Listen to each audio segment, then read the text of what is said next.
பிரியமான அன்பு சகோதர சகோதரிகளே, ஆண்டவராக இயேசு கிறிஸ்து நாமத்தாலே நன்றிகளும் சோத்திரங்கள் இருக்கிறோம். கர்த்தர் உங்களை அளவில்லாமல் ஆசீர்வதித்து பெருக செய்வார் என்று விசுவாசிக்கிறேன். இன்றைக்கே இந்த 2 செய்தி எடுக்கக்கூடிய ஒரு சூழ்நிலையை கர்த்தர் ஏற்படுத்தினார். ஏன்னா இரவும் பகலும் அவரிடத்திலே பங்கு உள்ளவராக மாறப்படும் போது இந்த உலகத்தை கொடுத்து அநேகம் நினைக்கக்கூடியதாக இருக்கும். தேசத்தில் என்ன நடக்குது, தேசத்தை சுற்றி என்ன பிரச்சனைகள் போய் கொண்டிருக்குதுன்னு நினைக்கும்படியாக ஜெபிக்கும்படி கர்த்தர் ஏற்படுத்தி கொண்டிருப்பார். ஆனால் நம்மளை தெரிந்து கொள்ளப்பட்ட விதத்தை கொஞ்சம் யோசித்து பார்த்தோம் என்று சொன்னால், எப்படி தெரிந்து கொள்ளப்பட்டார் அப்படி இன்னைக்கு பார்த்தோன்னா தாவீதை கொடுத்து நிறைய கற்றுக்கொள்ளக்கூடியதாக இருக்கும். ஆனால் ஆண்டவர் பார்த்தா தாவீதை கொடுத்து ஒரு விசாலமான கதைகளே சொல்லுவார் இல்லையா? சாலமோனுக்கு சொல்ல அவன் தகப்பன் போல் இல்லை அப்படின்னு கூட தாவீதை கொடுத்து ரொம்ப விசேஷமாக சொல்லுவார். ஆனால் தாவீது வந்த காலங்களிலே அவர் கடந்து வந்த பயணங்களில் பார்க்குறோம் எத்தனையோ பிரச்சனை வரக்கூடிய காரியம், தேவனுக்கு பிரிய இல்லாத ஒரு காரியத்தை செய்ய துவக்க விடும் போது அங்கே பெரிய ஆபத்துக்கள்லாம் நேரிடக்கூடிய ஒரு சூழ்நிலை ஏற்படும். இன்னைக்கு வாழ்க்கையில் பார்த்தீங்கன்னா தேவன் தெரிந்து கொள்ளப்பட்ட காலங்களை கொஞ்சம் நினைத்து பார்க்கும் என்று சொன்னால் அது பல விதமாக யோசிக்கக்கூடியதாக இருக்கும். ஒவ்வொருவரும் தெரிந்து கொள்ளப்படுமோ ஒரு சாட்சியை பகிர்ந்து கொள்ள முடியும் இல்லையா? ஒருவரை அழைப்பை பார்த்தீங்கன்னா ஆரம்ப ஸ்டேஜில் இருந்த அந்த சாட்சி, அந்த பாடுறது, ஊழியம் செய்கிறது இதெல்லாம் கிடையாது. இன்னைக்கு கூட பார்த்தீங்கன்னா ஒன்றுமே கிடையாது, வறுமையில் தான் இருக்கிறேன். ஆனால் நான் ஒன்று விசுவாசிக்கிறேன். எப்படின்னா, நான் ஊழியத்துக்கு போனோம் இல்லையா, பக்கத்தில் இருக்க வில்லேஜுகளில் ஒரு 20 கிலோமீட்டருக்குள்ளே இருக்கிற ஊழியத்துக்கு போனோம், எங்களுக்கு ஒரு வாகனம் வேணும்னு சொல்லி நாங்கள் பேசி கொண்டிருந்தோம். அந்த வாகனத்தை வாங்கக்கூடிய ஒரு சூழ்நிலையே எதுவுமே இல்லாமலே வெறுமையாக இருக்கிறேன். ஆனால் வாங்கக்கூடிய எண்ணங்கள் எனக்கு ஏற்படுத்துகிற ஆண்டவர். நானும் போய் அந்த வாகனத்தை நின்று பார்க்குறேன். அது நிற்கிற இடத்துல பார்த்துட்டு நான் அவன் கடந்து வந்துட்டேன். அவ்வளோதான். பார்க்க வேண்டியது என் வேலை, செய்து முடிப்பது கர்த்தருடைய வேலை. இப்படிப்பட்ட ஆண்டவராகிய இயேசு கிறிஸ்து தான் நமக்குள்ளே இருக்கிறார். ஒரு விஷயத்தை அந்நிய பொருள் மேலே ஆசைப்படக்கூடாது இல்லையா? மற்றவங்க சொத்துக்கு மேலே நம்ம நினைக்க கூடாது. இப்போ எப்படிங்க இந்த காரியம் நடக்கும்? விசுவாசித்தால் நடக்கும். அப்போ தாவீது எங்கே இருந்தானா, ஒரு ஆடு வச்சிருந்த தாவீது தேவன் அழைப்பை பார்க்கப்படும் போது ரொம்ப நல்லா இருக்கும். 1 சாமுவேல் புத்தகத்தில் 17ஆம் அதிகாரம் 17ஆம் வசனம் படிக்கப்படும் போது சகோதரனை தேடி போன தாவீதை ராஜாவாக மாற்றக்கூடியதாக தெரிந்து கொள்ளப்பட்டது. ஆனால் அவன் என்ன வேலை செய்து கொண்டிருந்தான்? ஆடுகளை வைத்து கொண்டிருந்தான். இதுதான் இங்கே படிக்கப்படும் போது 2 சாமுவேல் புத்தகத்தில் 7ஆம் அதிகாரம் 8ஆம் வசனம் படிக்கப்படும் போது ரொம்ப அருமையாக இருக்கும். அது எப்படின்னா, அப்போ ஆண்டவர் பார்க்கும்போது ஆட்டுக்கு பின்னிருந்து உன்னை தெரிந்து கொள்ளப்பட்டேன்னு அதாவது அழகாக இருக்கும். இது 1 நாளாகவும் இருக்கும். 1 நாளாகத்தில் கூட ரொம்ப அழகாக இருக்கும். 1 நாளாகம் 17ஆம் அதிகாரத்தில் அதில் பார்த்தா 7ஆம் வசனத்தில் இருக்கும். ரெண்டுமே ஒரே டாபிக் தான். அப்போ எங்கேருந்து நம்ம தெரிந்து கொள்ளப்படுறாரு? தாவீது எப்படி தெரிந்து கொள்ளப்படுகிறார்? எந்த சூழ்நிலை தெரிந்து கொள்ளாரு? துதித்து பாடியிருந்த தாவீதை ஆட்டுக்கு பின்னிருந்த தாவீது பிரித்தெடுக்கக்கூடிய ஒரு சண்டைக்குள்ளே கொண்டு போய், ஒரு பிரச்சனைக்குள்ளே கொண்டு போய், பெரிய பாடு, தேசத்துக்குள்ள வர பெரிய பாடுகளுக்கு முன்பாக நிறுத்து கோலியத்தை முறியடிக்கக்கூடிய தேவனாக அங்கே மாறுறாரு. அப்போ அவனை எப்படி தெரிந்து கொள்ளனா, ஒரு ஆடு மேய்த்து இந்த மனிதனை அழைத்த அழைப்பு எப்படின்னா, தன் தகப்பனுக்கு கீழ்ப்படிந்து கடந்து போகிற ஒரு மகனாக மாத்துறாரு. அங்கே கடந்து போன இடத்துல சகோதரனை பார்க்குறாரு, ஆகாரத்தை கொடுக்குறாரு. ஆனால் தேசத்துக்கு விரோதமாக, தன் ஆண்டவராக இயேசு கிறிஸ்துக்கு விரோதமாக, ஆண்டவருக்கு விரோதமாக செயல்படுற ஒருவனு அந்த கோலியத்தை முறியடிக்கக்கூடிய விசுவாசத்தை கொடுக்குறார் முதல் ஆண்டவர். இது 1 சாமுவேல் 17ஆம் அதிகாரத்தை நீங்கள் படிச்சா ரொம்ப அழகாக இருக்கும். அந்த 17ஆம் அதிகாரம் 17ஆம் வசனத்தில் படிக்கும்போது ரொம்ப அழகாக இருக்கும். இங்கே படிக்கப்படும்போது எப்படி இருக்கும்? 2 சாமுவேல் புத்தகம் 7ஆம் 8ஆம் வசனம், ஆட்டுக்கு பின்னிருந்து தாவீது தேவன் தெரிந்து கொள்ளப்படுகிறார். ஒரு ராஜா அழைக்கும் போது வாழ்க்கையில் அநேக காரியத்தை கொடுத்து பேசிக்கொண்டே வரலாம். ரொம்ப அழகாக இருக்கும். பைபிளில் படிக்க ரொம்ப இன்ட்ரெஸ்டிங்காக இருக்கும். ஏன்னா மனுஷன் முகத்தை பார்ப்பான், தேவனை இதயத்தை பார்ப்பாருன்னு சொல்லி தாவீது அழைக்கிற அழைப்பு ரொம்ப அழகாக இருக்கும். அப்போ சாமுவேலை கொண்டு கர்த்தர் ஒரு பெரிய காரியத்தை செய்து சாமுவேலை தெரிந்து கொள்ளப்பட்ட பிற்பாடு அங்கே பார்த்தீங்கன்னா, இங்கே தாவீது தெரிந்து கொள்ளுகிற விசேஷம் பார்த்தீங்கன்னா 16ஆம் அதிகாரம் 1 சாமுவேல் புத்தகம் 16ஆம் அதிகாரத்தை படிக்கப்படும் போது எப்படிலாம் தெரிந்து கொள்ளப்பட்டான்றது தெளிவாக தெரியும். ரொம்ப அழகாக இருக்கும். அப்போது கடவுள் நமக்காக செய்து வர ஒவ்வொரு காரியம், எந்த சூழ்நிலையும் வாழ்ந்திருந்த எங்கேருந்து தேவன் ஒன்று பிரித்தெடுக்கப்பட்டார் கொஞ்சம் யோசிச்சு பாருங்கள். ஒவ்வொரு இடங்களிலும் ஒவ்வொருத்தரும் சொல்லுவாங்க, நான் இப்படிப்பட்ட பலவீனத்தில் இருந்தேன், இதிலிருந்து என்னை தேவன் பிரித்தெடுக்கப்பட்டார். நான் இப்படிப்பட்ட பிசாசுகிரியில் இருந்தேன், இதிலிருந்து தேவன் பிரித்தெடுக்கப்பட்டார். அப்போ யோவான் புத்தகத்தில் சொல்லப்பட்ட வார்த்தை 15:16 படி, நீ என்னை தெரிந்து கொள்ளவில்லை, நான் தான் உன்னை தெரிந்து கொள்ளப்பட்டேன்றாரு. அப்படித்தானே? தாவீது எப்படி தெரிந்து கொள்ள போறாரு? ஆடு மேய்த்து கொண்டிருந்த மனுஷனை அவன் அழைத்த அழைப்பின்படியாக சொல்லப்பட்ட காரியங்கள் எல்லாம் அழகா கொஞ்சம் கொஞ்சமாக நிறைவேற்றி வந்து ஒரு ராஜாவாக மாற்றி, ராஜாவை ஆன பிற்பாடு சிலர்லாம் பார்த்தீங்கன்னா இந்த உலகத்தில் ஒண்ணுமே இல்லாத ஒரு மனுஷன், மறைந்திருந்த ஒரு மனுஷனை முன்னாடி கொண்டாடி நிற்க வைப்பார். சொந்த பந்தம் உற்றார் உறவினருக்கு தெரியாத மறைந்திருக்கு தள்ளப்பட்ட கல்லை போல் இருந்த மனுஷனை கூப்பிட்டு அழைக்கிற அழைப்பில் பார்த்தா தேவன் உயர்ந்த இடத்துக்கு கொண்டு போவார். இந்த உயர்ந்த இடத்துக்கு கொண்டு போகப்படும் போது அங்கே பார்த்தோன்னா சுயநலமாக சிந்திக்கக்கூடிய ஒரு சூழ்நிலையை ஏற்படுத்தினார். அப்போ மனிதன் பார்த்தா ஒரு காலகட்டத்தில் கணக்கு எடுக்க மாட்டான். ஒரு காலகட்டத்தில் பார்த்தோன்னா எதை செலவு பண்ணியிருந்தாலும் அதை கணக்கு எடுக்க ஆரம்பிப்பாங்க. குடும்பத்தை கணக்கு எடுப்பாங்க, மற்றவங்களை கணக்கு எடுப்பாங்க, என்ன பண்ணுறாங்க ஏதை பண்ணுறாங்க, ஏதோ ஒரு விஷயத்தை தாவீது எடுக்க ஆரம்பிக்க முடியும் தான் பிரச்சனை உருவாகுது. பக்கிற அன்பு சகோதர சகோதரிகளை, ஆண்டவர் உங்களை எப்படி தெரிந்து கொள்ளப்பட்டார்? கொஞ்சம் யோசிச்சு பாருங்க. எந்த சூழ்நிலையிலிருந்து உங்களை தெரிந்து கொள்ளப்பட்டிருப்பான்னு தெரியும். பார்க்குற அன்பு சகோதரி, இன்னைக்கு பார்த்தீங்கன்னா அநேக செய்திகளில் ஒரு சிலர் ஃபோன் பண்ணீங்க, ஐயா நீங்கள் பழபடி செய்திகளை பேசி கொண்டிருக்கீங்க, ரொம்ப நல்லா இருக்குது எங்களுக்கு ரொம்ப பார்க்க, இன்னைக்கு அழகாக இசைகள் கொடுத்து பேசுனீங்க, அன்னைக்கு அப்போது தாவீதை கொடுத்து பேச கொடுக்குறான் என்று சொல்லாமல் ஒரு சந்தோஷம் வந்துடும் இல்லையா? அப்போது ஆபிரகாமை கொடுத்து பேசும்போது சொல்லப்பட்ட திருநிலையே ஒரு சகோதரி தேவகுமாரின்னு ஒரு சகோதரி ஃபோன் பண்ணுறாங்க, ஐயா இன்னைக்கு எடுக்கப்பட்ட செய்தி எனக்கு புரியுதே என்று சொன்னாங்க. அப்போ ஆண்டவராக இயேசு கிறிஸ்து சாட்சியில் பகிர்ந்து கொள்ளக்கூடிய காலத்தை நான் தான் அன்றைக்கே சொன்ன பாருங்க, எவைகளை விடணும் என்று சொல்லி விட்டுட்டு நான் வந்த பிற்பாடு என்னை தெளிவாக ரொம்ப சீக்கிரத்தில் இரவு முழுவதும் பேசப்பட்டு உட்காந்து கொண்டிருப்பேன். இப்போ அப்படி கிடையாதுங்க. கொடுக்குற நேரம்லாம் வேதத்தை படிக்கும்படியாக என்னுடைய ஆவி ஆத்மா சரீரத்தை அவருக்கு முன்வைத்து நான் கேட்டுக்கொள்வதெல்லாம் செய்யப்படும் போது கர்த்தர் தெளிவாக பேசுகிறாரு.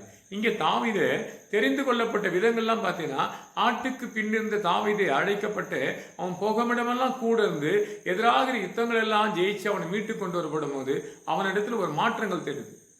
என்ன மாற்றம் தெரியுதுங்க என்ன பார்த்தா, 2 சாமுவேல் புத்தகம் 24ஆம் அதிகாரத்தில் அங்கே படிக்கப்படும் போது பார்த்தோன்னா, அங்கே ஒரு மனுஷன் இருக்கிறான். அந்த மனுஷனை கூப்பிட்டு கணக்கெடுக்க சொல்கிறான். கணக்கெடுக்க சொல்கிறாங்க. நீங்கள் பார்த்து 2 சாமுவேல் புத்தகத்தில் ரொம்ப அழகாக இருக்கும். 24ஆம் அதிகாரத்தில் 10ஆம் வசனத்தில் பார்க்குறேன், கணக்கு எடுக்கிறான். 9ஆவது வசனம் சொல்கிறார் தெளிவாக, அவர் இஸ்ரேல் மக்கள் பார்த்தீங்கன்னா 70,000 பேர், அப்போது 7 லட்சம் பேர். அப்போ யூத ஜனங்கள் 5 லட்சம் பேர் கணக்கு கொடுக்குறாங்க. கணக்கு கொடுத்து அடுத்த வினாடி இதயத்தில் ஒரு குழப்பத்தை உண்டாக்குறாங்க ஆண்டவர். நல்லா பாருங்க, ஒன்றுமேல அது வறுமையில் வந்து ஒரு தாவீதை கூப்பிட்டு ஒரு ராஜாவாக மாற்றி அநேக இடங்களில் யுத்தம் பண்ணி பெரிய ஒரு பெண்மையை உண்டாக்கி அவனை அநேக காரியத்தை ஆசீர்வதித்து ராஜாவாக்குனது மட்டுமல்ல, எங்கே போனாலும் அங்கே ஒரு அற்புதத்தை கண்ட விஷயத்தை இங்கே தாவீதை கொடுத்து பேசப்பட்ட ஒவ்வொரு இடங்களும் பெரிய யுத்தங்கள் நடக்கும். எல்லா இடங்களையும் முன்னிருந்து யுத்தம் பண்ணி மீட்டு கொண்டு வந்தா கடைசியாக நம்ம கூட வந்தவங்க எத்தனை பேர் கணக்கு எடுனாங்க. சென்னையில் மூலக்கடை பகுதியில் ஒரு சர்ச்சு, பெரிய சபை அது மவுண்ட் ரோட்டில் இருக்குது அந்த சர்ச்சு, அதோடைய கிளை சர்ச்சு. அவர் என்ன பண்ணுவார், இப்படி தான் கணக்கு எடுப்பார். நான் ஏற்கனவே செய்தியில் சொல்லியிருப்பேன். இந்த கணக்கெடுக்கிற விதங்கள் பார்க்கப்படும் போது பார்த்தீங்கன்னா, ஆண்கள் எத்தனை பேர் பெண்கள் எத்தனை பேர்னு கணக்கெடுத்தார். நாங்கள் அந்த சபைக்கு போன கொஞ்ச நாள்ல என்ன சபைக்குள்ள ஒரு குழப்பத்தை உண்டாக்கி அதில் ஒரு தலைமை தாங்கி நடத்தியிருந்த ஒருத்தர் என்ன பண்ணார், அவைகளை விட்டு அங்கே உள்ள ஜனங்கள்லாம் கொண்டு அவர் தனியாக போயிட்டு வில்லிவாக்கம் வகையில் ஒரு சபையை உருவாக்கிட்டார். அப்போ ஏன் போனாங்கன்னு சொன்னால், நிறைய விஷயத்தை அவரை பற்றி குற்றப்படுத்தி கொண்டே போகக்கூடாது. நல்ல தாவீதுக்கு அங்கே குற்றவாளிக்கூடிய ஒரு இதயத்தில் வேண்டுதல் அப்படி தான் இருக்கும். நல்லா இருக்கும். அந்த வசனம் படிக்கிறேன் பாருங்க. அங்கே 2 சாமுவேல் புத்தகத்தில் 24ஆம் அதிகாரத்தில் நான் 10ஆம் வசனம் படிக்கிறேன் பாருங்க. ரொம்ப நல்லா இருக்கும், வாசிக்கிறேன் பாருங்க. ரொம்ப படிக்கப்படும் போது ஒரு சந்தோஷத்தை உண்டாக்கக்கூடியதாக இருக்கும். உங்களுக்குள்ளே இருபுறம் கருக்குள்ள பட்டயம் இருந்தால் நீங்களே தான். இவ்விதமாக ஜனங்கள் எண்ணிக்கை பின்பு ராஜாவாகி இதயம் அவரையும் என்ன பண்ணிச்சான், வசப்படுத்த. அப்போது தாவீது கர்த்தரை நோக்கி, நான் இப்படி செய்த நான் பெரிய பாவம் செய்தேன். இப்போது ஆண்டவரே, உமது அடியானின் அக்கிரமத்தை நீக்கிவிடும். நான் அதாவது அழகா இருக்கும், மகா புத்திதனமாக செய்தேன் என்றான். செஞ்சது இவன் தான், சொன்னது அவன் தான். ஆனால் அங்கிருந்து சொல்லி கொண்டு அந்த மனுஷனை மறந்தான் இவன். ஒருவர் பார்த்து நான் சொல்ல போன சில ஆலோசனை, யோசப்பா அங்கே பார்த்தா யோப்பா என்ற ஒரு மனுஷன் சொல்லி கொண்டு ராஜா நீ செய்வது சரிதானான்னு கூட அவன் காதையை வாங்கி கொள்ள மாட்டான். அந்த அதிகாரத்தை நீங்கள் ஃபுல்லாக படிச்சுவா, ரொம்ப நல்லா இருக்கும். அப்போது அங்கே என்ன பிரச்சனை வருதுறான்னு சொன்னால், உன் தேசத்துக்குள்ளே ஒரு பிரச்சனை வருதுன்னு சொல்கிறாரு. இவன் பண்ணுற ஒத்த காரியம் தேசத்தை கணக்கெடுக்கப்படும். தேசத்தின் மக்கள் எவ்வளோ, ஒரு பக்கம் இஸ்ரேல் மக்கள் அங்கே பார்த்தா 7 லட்சம் பேர், அப்போ யூத ஜனங்கள் 5 லட்சம் பேர். இத்தனை கணக்கெடுத்து பேர்பாடு அங்கே ஒரு குழப்பத்தை உண்டாக்குறாங்க. அவனுக்குள்ள பார்த்தீங்கன்னா பாவ மன்னிப்பு கேட்கிற ஆண்டவரிடத்தில் வேண்டிக் கொள்ளுகிறான். ஆனா அங்கக்குள்ள ஒரு பிரச்சனை வருது. அங்க பார்த்தீங்கன்னா அங்க 7 வருஷத்துக்கு என்ன ஆகும்? பஞ்சங்கள் வரும்ன்ற தேசத்துக்கு. 7 வருஷத்துக்கு என்ன வரும்? பஞ்சங்கள் வரும், பாடுகள் வரும், உபத்திரம் வரும்னு சொல்லி ரொம்ப தெளிவா இருக்கும். அங்க 2 ராஜாக்கள் புத்தகத்துல 24ஆம் அதிகாரம் 13ஆம் வசனம் அடிக்கப்படும் போது அப்போ 7 வருஷம் தேசத்துக்குள்ள பஞ்சம் வரன்றாரு. 3 மாசம் தான் அதான் 3 மாசம் அங்க எதிராளிகள் நமக்கு விரோதமா எழும்புவான்றாரு. ஆனா 3 நாள்ல தேசத்துக்குள்ள என்ன வருமா? கொள்ளை நோய்கள் வரும் என்று சொல்லுவாங்க. இங்கதாங்க நிறைய விஷயம். இதை பார்த்து தெரிஞ்சுக்கலாம் தேசத்துல என்னென்ன நடக்குது, யார் என்ன பண்ணி கொண்டிருக்கிறாங்க, ஊழியத்துக்கு பதிலாக என்ன செய்யறாங்க, விசுவாசிகள் என்ன பண்ணி கொண்டிருக்கிறாங்க, வேதத்தை படிக்கிறவன் என்ன சொல்லிக்கலாம், பிரசங்கம் பண்ணும்போது என்ன தவறு நடக்குது, எல்லாத்தையும் இங்க கணக்கெடுப்பது தான் 2 சாமுவேல் புத்தகத்தில் ரொம்ப அழகாக 24ஆம் அதிகாரம் அங்க 13ஆம் வசனம் நானே படிக்கிறேன் பாருங்க. கர்த்தர் ரொம்ப நல்லா இருக்கும். அப்படி காத்து தாவீதிடத்து வந்து அவரை நோக்கி, உம்முடைய தேசத்தில் 7 வருஷத்திலே பஞ்சம் வர வேண்டும் என்றால், அல்லது 3 மாதங்கள்னா ஆயிடுமாங்க அங்க, அல்லது 3 மாதம் அங்க உம்முடைய சத்துருக்களும் உம்மையும் பின்தொடர்வார்கள், நீ அவர்களுக்கு முன்பாக ஓடி போவாய் என்றார். அல்லது உம்முடைய அப்போ தேசத்துல 3 நாள் கொள்ளை நோய்களை கொடுப்பேன்றார். அப்போ 3 நாள் அங்க கொள்ளை நோய் உண்டாகக்கூடிய ஒரு சூழ்நிலை ஏற்படும் போது 70,000 பேர் காலி. பைபிள் ரொம்ப அழகாக ஒவ்வொரு இடத்துலையும் பார்த்தா அடுத்து 15 வசனம் வாசிக்கும் போது, அப்போது கர்த்தர் இஸ்ரவேலர் அவரை காலம் தொடங்கி குறித்த காலம் வரைக்கும் கொள்ளை நோய்கள் வரப்பண்ணினார். அதனால் அந்த நாள் முதல் கொண்டு பெரிய வரைக்கும் மட்டும் ஜனங்கள் 70,000 பேர்கள் என்ன ஆயிட்டாங்க காலி. அப்போ அந்த பலவீனத்தில் மரித்து போனவர்கள் 70,000 பேர் செத்து போனார்கள். எப்போ ஒரு மனுஷனை கணக்கு எடுக்கும் போது குடும்பத்துக்குள்ள என்ன பிரச்சனை வருது, எதுக்காக பிரச்சனை வருது, எதுக்கு பாடு வருது, ஆலயத்துக்குள்ள என்ன வருது, கணக்கெடுக்குவது அல்ல, வாரி இறைப்போன்னு விருத்தடிமா. அதுதான் நம்ம வேலை. இன்னைக்கு ஆலயத்தில் எத்தனை பேர் சபையை விட்டு போயிட்டாங்க, எத்தனை பேர் போயிட்டாங்க சபையை விட்டு. நான் கவலைப்படுவேன், ஏன் தெரியுமா? அதுக்குரிய பாடுகள் அவங்க தான் அனுபவிச்சு கொள்ளணும். அப்போ அவங்கள நம்ம எந்த ஒரு குற்றப்படுத்தல, அவங்களுக்கு கொடுத்து எந்த குற்றமும் சொல்ல, சுவிசேஷம் தெளிவாக அடிக்கப்படும் போது அது மனசுக்குள்ள போக விடும் போது அவங்க இங்க நிக்க இடம் இல்லாத கடந்து போறாங்க. நல்ல சுவிசேஷம் இருக்கிற இடத்துல நிற்க மாட்டாங்க ஜனங்க. தனக்கு ஏற்றபடி தன்னை பங்குள்ளவராக அவங்க யாராக இருந்தாலும் சரி, அவங்க செய்யற தவறுகளுக்கு அங்க இருக்கிற ஐயரோ இல்ல போதகரோ இல்ல ரெவரண்டோ அவர் யாராக இருந்தாலும் சரிங்க, அவர் சொல்லுகிற வார்த்தை அது விசுவாசத்துக்கு ஏற்றபடி இருக்குமான்னு கேட்டா இல்ல, ஒரு குடும்பத்தை மட்டும் மேன்மைப்படுத்துவது போல இருக்கும். அந்த குடும்பம் பல தவறுகள் விழுந்து அந்த குடும்பத்தில் ஏற்படுறதுதான் நோய்கள், அந்த குடும்பத்தில் ஏற்படுறதுதான் வறுமை, அந்த குடும்பத்தில் ஏற்படுவதுதான் விரோதமான செயல்பாடு. வேதத்தில் ரொம்ப அழகா இருக்கும். 2 நாளாக 24ஆம் அதிகாரம் 13ஆம் வசனம் எப்படி வரும்னா, ஒன்று கொள்ளை நோய், ஒன்று பார்த்தீங்கன்னா பஞ்சங்கள் வரும், இல்லைன்னா நம்ம எதிராளி நம்மளை மேற்கொள்ளுவான், இல்லை அதுவும் மீறிதான் 3 நாளில் கொள்ளை வியாதி வரும்னு என்று சொல்லுவாங்க. அப்போ சொல்ற காலத்தில் பார்த்தீங்கன்னா ஒருத்தர் வேண்டிக் கொள்வாங்க. அவங்க வேண்டிக் கொண்ட பிற்பாடு தன்னுடைய நிலத்தை வித்து எடுத்து வந்து கொடுப்பேன்னு சொல்லி மறைப்பாங்க. அப்போ சொல்ற 5ஆம் அதிகாரத்தை பற்றி பாருங்க. ஆனினான் என்ற ஒரு மனுஷன் அவன் கொடுப்பு வேண்டிக் கொள்வான், இந்த வருமானம் வந்து நான் இதை கொடுப்பேன்னு சொல்லி அவன் வருமானத்தை சொல்லி நான் இது வித்து கொடுப்பேன்னு சொல்லுவேன். பணம் பார்த்தனா தேவனுக்கு கொடுப்பேன் என்று சொன்னால் ஆஸ்தி அந்தஸ்து பெருகும். நல்லா பாருங்க, நீங்க வேண்டிக் கொள்ளப்படும் போது தேவனுக்கு இதை கொடுப்பேன் என்று சொல்லி பாருங்க, உங்க குடும்பத்துல 4க்கு 4 விருத்தடியும். பார்க்குற அன்பு சகோதர சகோதரிகளை எப்படி ஆசீர்வாதம் வந்துன்னு கண்டுபிடிச்சுன்னா, நீ வேண்டிக் கொள்ளப்படும் போது கர்த்தர் உன்னை ஆசீர்வதிக்க தொடங்கும். அதை தான் விண்ணப்பமாக தெரிவிக்கணும் என்று நிறைய சொல்லுவாங்க. நீ ஆண்டு கடவுள் இடத்துல முழங்கால் போட்டு ஜெபித்து உன் ஆவி ஆத்மா சரீரத்தை நீ அர்ப்பணித்து பாரு என்று சொல்லுவாங்க. அப்போ வேண்டிக் கொண்டபடி நம்ம நடந்துக்கிறோம். அப்போஸ்தலர் புத்தகத்தில் 5ஆம் அதிகாரத்தை படிக்கப்படும் போது வேண்டிக் கொண்டபடி நடந்தாங்களா கேட்டா, மாற்றடையும் போது அந்த குடும்பத்தில் கணவர் மனைவி 2 பேரும் மாண்டு போனார் என்று படிக்கிறோம். இன்னைக்கு பாவம் செய்யற ஆத்துமா சாபம் என்று எஸ்ஐக்கள் 18ஆம் 20ஆம் வசனம் இருக்குது.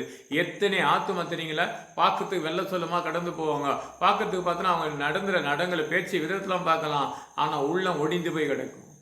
எப்போதும் நிம்மதி இருக்காது அந்த இதயத்துக்குள்ள, எப்பவுமே சமாதானம் இருக்காது அந்த இதயத்துக்கு. காரணம், கர்த்தருக்கு முன்பாக வேண்டிக் கொண்ட காரியத்தை நேர்த்தியா செய்யாத தாவீதுக்கு தேசத்துல இத்தனை பேர் 70,000 பேர்கள் மாண்டு போனார்கள் என்று சொன்னால் அதை எண்டிய தேவனுக்கு கணக்கு கொடுக்கணும் இல்லையா? ஒன்னுமேல ஆடு வைத்து தாவீது அழைக்கப்பட்ட அழைப்பில் இவ்வளவு ஆசீர்வாதத்தை கொடுப்பாரு தேவன் தன்னுடைய காரியத்தை. நல்லா பாருங்க, அப்போ நம்ம அநேக காரியத்தை வந்தோம். அங்க ஆதி புத்தகத்தை படிக்கப்படும் போது அங்க அநேக காரியத்தை பார்ப்போம். ஈசாக்கினுடைய குமாரனுடைய காலங்கள் அவங்க தகப்பன் காலத்தில் நடந்து அவரை சோதிக்கும்படியாக தன்னை லேசாக்கி ஒப்பு கொடுக்க பார்த்தாரு. அதுல இருந்து முழுமையாக அர்ப்பணிக்கும் போது அங்கு பெரிய ஒரு அற்புதம் நடந்தது இல்லையா? எசேக்கியேல் காலத்தில் பார்க்கும்போது அவனை சோதிக்கும்படி நடந்தாரு. இங்கேயும் பார்க்கப்படும் போது இவனையும் தேவன் எல்லாத்தையும் பதவி கொடுத்து, ஆஸ்தி அந்தஸ்து கொடுத்து, ஏராளமான பலத்தை கொடுத்து, எல்லாரும் முறியடிக்கூடிய வல்லமை கொடுத்து, கடைசியா அவன் இடத்துல இருந்தா கணக்கெடுக்க ஆரம்பித்தான். எப்பவுமே கணக்கெடுக்க கூடாதுங்க. ஊழியத்தின் பயணங்களில் கணக்கெடுக்கக்கூடாது. நான் ஒன்றுமே இல்லை, என்கிட்ட ஒன்றையும் கிடையாது, ஆனாலும் எனக்கு ஒரு வண்டி வேணும், நான் ஊழியம் செய்யணும்னு ஆண்டவர் எடுத்து கேட்குறேன். நிச்சயமாக கற்றுக் கொடுக்க போகிறேன். இப்போ ஒரு வண்டி ஒன்று வாங்கணும், அதுக்கு இன்னும் முடிக்கவே இல்லை, ஆனால் நான் கார் வாங்கணும்னு சொல்லி நினைக்கிறேன்னு சொன்னால் என் விசுவாசத்தை கற்று பார்த்து கொண்டிருக்கிறார். அது எப்படி ஜெயிச்சான் தெரியுங்களா? மறுபடியும் காத்து மூலியமாக தீர்க்க தரிசனம் உரையப்பட்ட வார்த்தையை படிக்கிற ரொம்ப நல்லா இருக்கு. அந்த வசனம் 17 வசனம், ஜனங்கள் உபத்திரப்படும் போது தூதர்களை தாவீது கண்டபோது அவன் கர்த்தரை நோக்கி, இதோ நான் தானே பாவம் செய்தேன், நான் தானே அக்கிரமம் பண்ணினேன், இந்த ஆடுகள் என்ன செய்தது? உம்முடைய கைகள் எனக்கு என் தகப்பன் வீட்டுக்கும் விரோதமாக இருந்தால் என்று விண்ணப்பம் பண்ணுகிறான். அழகா பண்றான் பாருங்க.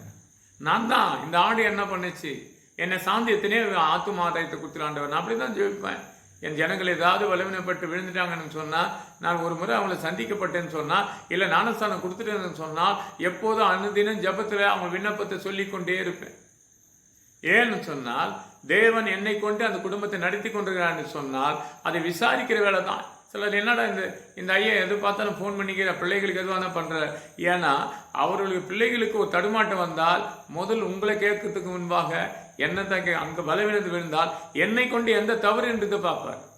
தாவீது நிமித்தமாக அங்கே 70,000 பேர் இறந்து போனார்கள் என்று சொல்லி படிக்கிறோம். அப்போ வேதத்தில் தெளிவாக திட்டமா இருக்குது. இன்னைக்கு பார்க்குற அன்பு சகோதர சகோதரிகளை, உன்னை கொண்டு உன் குடும்பம் என்னத்தினால் பாதிக்கப்படுது? நீ செய்கிற நிமித்தமாக பிள்ளைகளுக்காக இந்த பாதிப்பு வந்தது, நீ செய்த நிமித்தமாக உன் பிள்ளைகளுக்கு ஏன் பாதிப்பு வந்தது என்று சொல்லி உன் சகோதரனுக்கு பாதிப்பு வரலாம், வாழ்க்கைக்கு விரோதமாக பாதிப்பு வரலாம், கர்த்தருக்கு விரோதமாக நீ யோசிக்க அநேக காரியத்தில் விழுந்து கடந்து எழுந்துக்க முடியாது நிற்கிற காரணம் அதுதான். தாவீது விழுந்து கிடந்தான், மன்றாடி ஜீவித்தான். அதுக்கு நாத்தான் அங்கே பார்க்கும்போது தீர்க்கதரிசி சொல்றாரு, நீ ஒரு பலிபீடத்தை கட்டுன்ற. நீ பலிபீடத்தை கட்டித்து தேவனுக்கு எல்லாவற்றையும் ஆடு மாடெல்லாம் என்ன பண்றது? பலி செலுத்து, கர்த்தர் நிச்சயமா இறங்குவார் என்று விசுவாசத்தோடு அவன் பலிபீடத்தை கட்டினான். இன்னைக்கு இந்த கழுதியை கூட அநேக காலங்களில் என் பலவீனம் என்ன பண்ணுது? படிக்க போனான், தூக்கம் வந்துடுவேன், நான் படித்து கொண்டே இருக்கப்படுவேன், உறங்கிடுவேன். ஆனால் தாவீது எடுத்து கேட்டேன், நான் மறுபடியும் ஒரு வீசை என் மேல் இறங்குவேன் என் கர்த்தர் சொன்னேன். சகரியா 7:19 படி மறுபடியும் ஒரு வீசை என் மேலே நான் பாவத்தின் அக்கிரமத்தின் சமுத்திரத்தை ஆழத்தில் போடுவேன் என்று சொன்னால் நிச்சயமா போடுவார். நான் கேட்டுக்கொண்டதை அவர் செய்து முடிக்கிற தேவனாக இருக்கிறார். நீ கேட்டுக்கொள்கிறியா? இன்னைக்கே அறிக்கை செய்து விட்டு எந்த தப்பு என்னென்ன காரியத்தில் பண்ணி வச்சிருக்கிறியோ உன் மனசார கர்த்தரை வேண்டி கொண்டிருந்தால் அந்த வினாடி உன் மேலே எதிர்பாராத ஒரு பிரச்சனை மேலே இறங்கும். அந்த வினாடி உன் பாவங்கள் உனக்கு மன்னிக்கப்படும். உன் பிரச்சனை உன்னை விட்டு அது கொஞ்சம் அல்ல, ஒரு வினாடியில் உன்னை விட்டு போகும். அப்படிதான் தாவீதுக்கு பார்த்தீங்கன்னா 2 சாமுவேல் 24:25 படிக்கும் போது அது முடித்த உடனே அங்க இஸ்ரவேலில் இருந்த அந்த வாதை நின்றுதான். அந்த பிரச்சனை என்னது? எப்போ பலிபீடத்தை கட்டி அவன் முழங்கலிட்டு ஜெபிக்க ஆரம்பிச்சான், இஸ்ரவேலில் இருந்த கோபங்கள் தளிந்து போச்சு, அப்பே நின்னது என்று படிக்கணும். அப்படிதான் இருக்கும் பைபிள்ல கடைசியா இருக்குது, அந்த வாதை நின்றுபட்டது என்று. நம்ம வாழ்க்கைக்கு இந்த வினாடி இதை படிக்கிற இதை கேட்கிற நேரத்தில் இந்த சத்தியத்தை நீ கேட்கும் போது அறிக்கை செய்து விடு. தாவீது விடுவித்து காத்த கர்த்தர் உன்னையும் விடுவித்து காப்பார். ஆதி மனித ஆபிரகாமா இருக்கலாம், அதுக்கப்புறம் வந்த எசேக்கியேலா இருக்கலாம், இன்று தாவீதை கொடுத்திருக்கிறோம். இன்னும் தேவன் நாளைக்கு என்ன செய்தி கொடுப்பார் எனக்கு தெரியாது. நீ நினைப்பதற்கும் வேண்டிக் கொள்வதற்கு மேல உன்னுடைய அறிக்கை செய்தார், உன் பாவங்களை நீ அறிக்கை செய்தார், உன் ஆர்வமாக கோபப்பட்டு நீ கணக்கு எடுக்க ஆரம்பித்த கணக்கு ஏட்டு கணக்கு மாத்திரம் அப்போஸ்தலர் 5ஆம் அதிகாரத்தை படிக்கும் போது கணக்கை மாற்றி விற்றிதைத்து ஒழிக்க வைத்து கடந்து வந்தவர் மரித்து போனார். அதை தான் சொன்ன எசேக்கியேல் 18:20 பாவம் செய்கிற ஆத்துமா சாவும். இன்னைக்கு எத்தனையோ ஆத்துமா பார்த்தினா சுகபோகத்தோடு சுத்தி கொண்டிருக்கோம், அது செத்த ஆத்துமாக இருக்கும். மனுஷன் மனிதத்தில் தன்னை பெருமையாக காட்டிக்கொள்வாங்க. தன்னை ஒன்றுமே தெரியாதவர்களுக்கு பாவம் செஞ்சுட்டு ஒன்றையும் தெரியாத போல அவங்களுக்கு உத்தமர் போல நடந்து கொள்வாங்க. கர்த்தர் எல்லாத்தையும் பார்த்து கொண்டிருக்க, அந்நிய கண்கள் இல்லை, சொந்த கண்ணில் கர்த்தர் பார்த்து கொண்டிருக்கிறேன். அந்த ஆண்டவராக இயேசு கிறிஸ்து ஆவி ஆத்மா சரீரத்தை ஒப்பு கொடு. கர்த்தர் இந்த வார்த்தை உள்ளத்தில் வந்தது என்று சொன்னால் நிச்சயமாக இதை கேட்கிற இந்த காது உள்ளவன் கேட்க கடுவான் என்று எசேக்கியேல் நல்லா இருக்கணும், அழகாக இருக்கும். மார்க்கு புத்தகம் 4:9 காது உள்ளவன் கேட்க கெடுவான். இந்த சத்தியம் இதயத்துக்குள் வரப்படும் போது, காதலை கேட்டு இதயத்துக்குள் வரும்போது, நீ மாற்றம் அடையப்படும் போது கர்த்தர் உன் அதிசயங்களை காண பண்ணுவார். கர்த்தர் இந்த வார்த்தைகளை ஆசீர்வதிப்பார். ஜெபம் பண்ணுவோமா? என் அன்பா நேசிக்கும் நல்ல பிதாவே, உடைய கிருபைக்காக சோதரிக்கிறோம், வல்லமைக்காக துதிக்கிறோம், உடைய நாம மகிமைப்படுத்த உதவி செய்யும், சகல கட்டு ஒடித்து பரிசுத்தமாக்கும், நன்மைக்கு தொடரட்டும். பெரிய கேசும் பிதா. ஆமென், ஆமென், ஆமென்.